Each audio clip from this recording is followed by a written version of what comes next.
સુરત શહેરમાં ખાડીઓના ઉભરતા પાણીના કારણે સર્જાયેલી પૂરની સ્થિતિ બીજા દિવસે પણ યથાવત છે। સારોલી પર્વત પાટિયા સહિત પૂર્વ વિસ્તારના અનેક વિસ્તારોમાં હજુ પણ ઘૂંટણસમા પાણી ભરાયેલા છે, તો ડ્રોનમાં કેદ શહેરના દ્રશ્યો કેદ થતા પરિસ્થિતિની ગંભીરતા જોવા મળી હતી।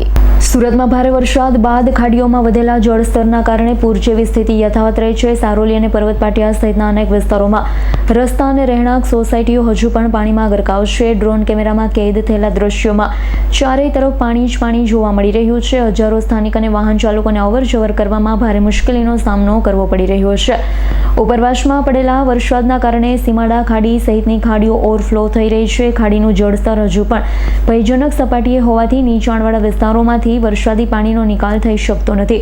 પરિણામે સારોલી પર્વત પાટિયા અને આસપાસના વિસ્તારોમાં જળબંબાકારની સ્થિતિ યથાવત છે।